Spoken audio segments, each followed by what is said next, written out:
What are you seeing in terms of what businesses are looking at in terms of all of these supply chain disruptions? Because it's happened literally across every industry.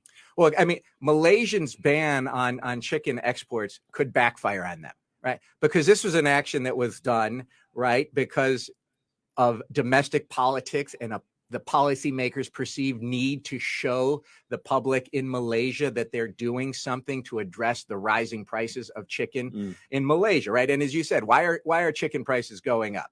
You know, it's because you've got avian flu that's occurring in major producing regions. You've got swine flu because now where you have less pork, people are turning to chicken as a substitute. You've got all the supply chain issues that are coming out of COVID-19. You've got a drought that has increased grain prices. You've got the Russian invasion in Ukraine, which is leading to rising cost of chicken feed in Malaysia.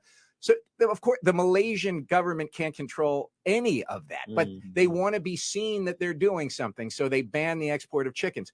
Well, what that tells business is, well, if you're going to set up a regional hub here, you are going to have to think twice, because companies have done that. Companies have said Malaysia will be a great regional hub. Let's set up not just to feed Malaysians when it comes to chicken, but we're going to use this to export to Singapore. We're going to use it to export to Southeast Asia. We're going to use it to export to the Middle East. And so now if you're a business, you have to say, is this really a place that I want to have a hub? Because they could take these actions. And do you think a country like Singapore, quite resourceful, we saw it before with eggs, they'll soon find a different source? I believe Thailand is being looked for chilled chicken. So is that another issue where eventually Singapore and other countries will find alternatives, and therefore it will ultimately backfire for Malaysia? No, exactly. That you'll find alternatives, and it'll be all of those things. And it may be, using, meat substitutes for chicken and for beef. And so you have all of these substitutes that are out there, and you have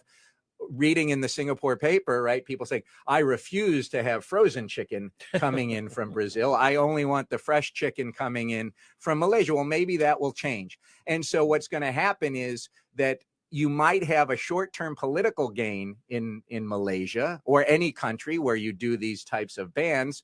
But one, you're going to lay off workers in Malaysia, because there are a lot of workers employed in Malaysia who are not there to feed Malaysians, but to feed Southeast Asia in the Middle East. And then long term, are people going to say, you know what, I can't rely on Malaysia anymore. I need to make my supply chain more resilient. I need to diversify into different things besides poultry. So this is just, it's not smart long term. Yeah. It's just short term. Well, a comment from Mike Ung. I stopped choosing chicken and I take public transport. We do have a choice, not just complain. But Mike's point about public transport, even public transport relies on oil. Chicken, yes, serious, but oil is inescapable. I mean, my wife, we have a car, very old car.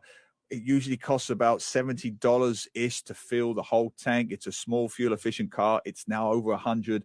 This affects every single Singaporean, doesn't it? Yeah, no, and that's why Singapore is ahead of most governments in terms of trying to figure out how are we going to move to renewables? How are we going to find a different way?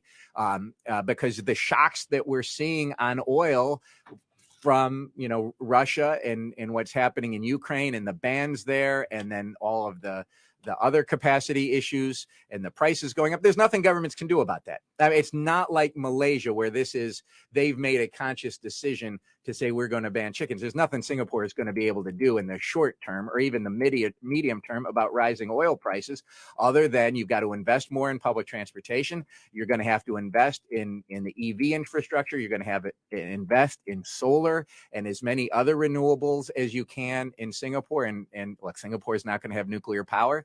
Other governments may move towards that.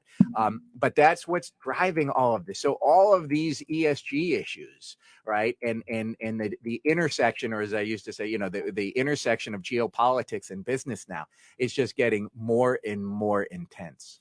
Well, here's an existential question then on that upbeat note. Is this the beginning of the end? Is this the point of no return for us moving away from fossil fuels? It has to be for political reasons, for economic reasons, and most importantly, for existential reasons on the survival of the planet. And so you're seeing a lot more move into sustainability, and you're seeing it you're going to see it with plastics bans, right? You're going to see it with the move away from oil. You're going to see it with incentives when it comes to renewables. Yeah. So hopefully, there is some upside in the long term from all of these crises that we're dealing with simultaneously. We would like some upside. Yeah, Some upside would be actually, good. Niall Bowie in the Asia Times has an excellent article just posted yesterday about what's happening in Malaysia vis-a-vis politics and the politics of chicken. There's and politics shortages. at play as well. Yeah. And one of the interesting facts that he puts in there is Malaysia, for example, is a net food importer. They don't even make all the food that their country needs, which to me just is shocking, given all the natural resources that Malaysia has. But that's a topic for another day.